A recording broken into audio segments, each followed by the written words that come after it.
அந்த பக்கம் காரைக்குடி பிரபு அவன் எம்எல்ஏ ஆயிட்டான். சர்டிபிகேட் மட்டும் தான் கொடுக்கல. அந்த தேர்தல் ஆணைய அதிகாரி இருக்கார்ல, அவர் சர்டிபிகேட் மட்டும் தான் அவனுக்கு கொடுக்கல. அவன் எம்எல்ஏவே கன்ஃபார்ம் பண்ணிட்டாங்க. நான் சத்தியமா சொல்றேன், மே மாசம் 4ஆம் தேதி இந்த டென்டிஸ்ட கொண்டு போய் நீங்க மருத்துவமனை சேர்க்க வேண்டிய நிலைமை ஏற்படும். ஏன்னா அவன் ஒரு மனநோயாளியா மாறிட்டான். விமர்சனம் வந்து 2 வகையா வரும்.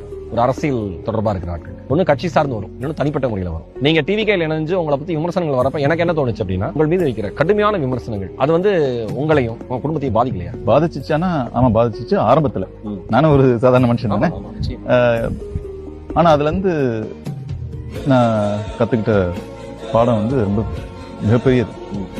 என்னன்னா, ஒரு சமுதாயத்துல ஒரு மாற்றம், ஒரு முன்னேற்றம், அந்த மாதிரி ஒரு விஷயத்தை முன்னெடுக்கும் போது அது சொசைட்டியில அது இம்பாக்ட் பண்ணுச்சுன்னா, பண்ணலன்னா யாருமே கண்டுக்க மாட்டாங்க. பண்ணுச்சு அப்படின்னா 2 விஷயத்த நீங்க அட்ராக்ட் பண்ணுவீங்க. ஒண்ணு அன்பு, உங்களுக்கு முகம் தெரியாதவங்களாம் உங்க மேல ஒரு அன்பா இருக்கும். இன்னொன்னு ஹேட்ரட், வெறுப்பு. அது வந்து அதுவுமே எதுக்காக பண்றாங்கன்னா அவங்களுக்கே தெரியாது. அந்த மாதிரி சில காரணங்களுக்காக பண்ணுவாங்க. இது உனக்கு கிடைக்கணும்னா you have to pay a price அப்படிங்கறத நான் கஷ்டப்பட்டு கத்துக்கிட்டேன்.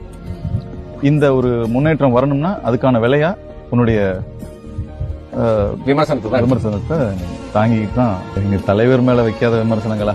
இங்க வந்து காரைக்குடியில டிவிகே சார்பா டாக்டர் பிரபு அறிவிச்சிட்டாங்க. அந்த சைடு நாம் தமிழர் கட்சி சீமானன் நினைக்கிறார் உங்களுக்கு ஆப்பரேட்டா. எப்படி இருந்தது? சந்தோஷமா இருந்துச்சு. என்ன எப்படி சொல்றீங்க? இல்ல, எங்க ஊரை தேர்ந்தெடுத்து வந்ததுக்கு என்னுடைய வாழ்க்கை. ஒரு பக்கம்